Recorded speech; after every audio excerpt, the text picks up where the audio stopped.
بسم اللہ والحمد للہ والصلاة والسلام علی رسول اللہ۔ میں تمام اہل ایمان سے کہنا چاہوں گا کہ رمضان میں سحری کا وقت ختم ہونے پر فجر کی اذان ہوتی ہے۔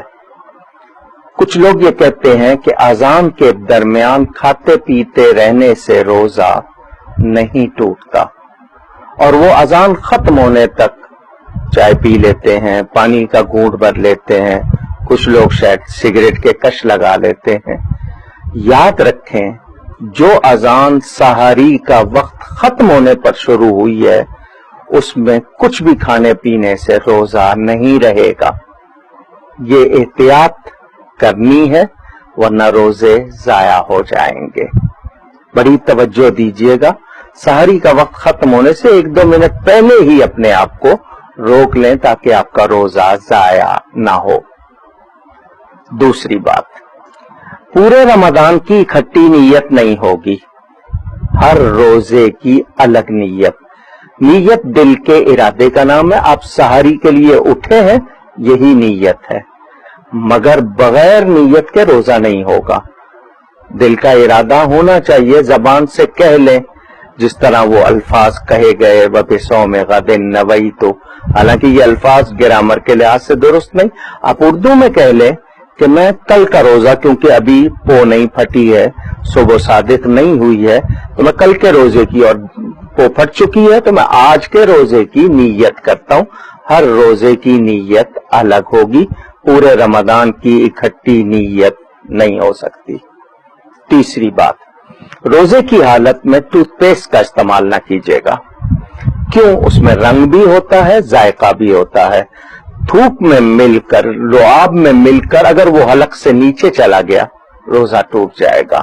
کوشش کیجیے روزے کی حالت میں مسواک کیجیے تاکہ آپ کا روزہ ضائع نہ ہو۔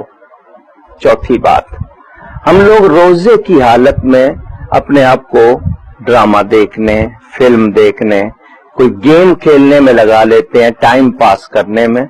یہ روزہ عبادت کے لیے ہے، کیونکہ روزے کا حق نہ پہچانے تو پھر وہ صرف بھوکا پیاسا رہنا ہے۔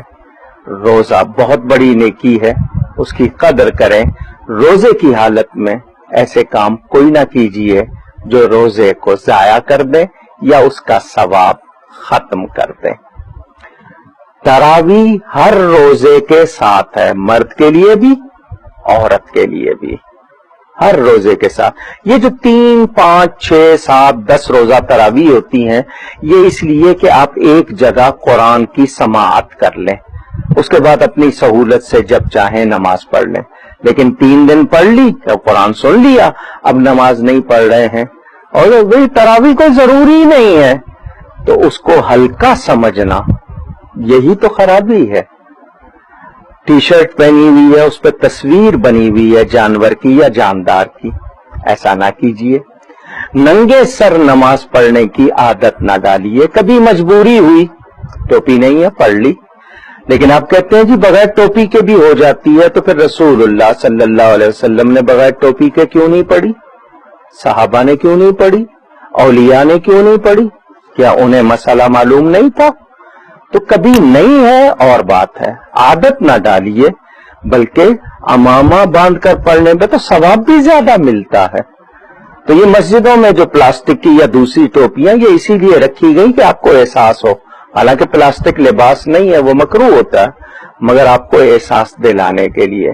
تو کوشش کریں مسجد میں جائیں ایسا لباس پہن کر جس کو پہن کر آپ یہ احساس کریں کہ میں اللہ کی بارگاہ میں پیش ہو رہا ہوں۔ مسجدوں کے تقدس کا خیال رکھیں، مسجدوں کو آباد کریں۔ یہ کچھ ضروری باتیں آپ کے لیے بتائیں تاکہ آپ کو یاد رہیں اور آپ اپنا روزہ ضائع نہ کریں۔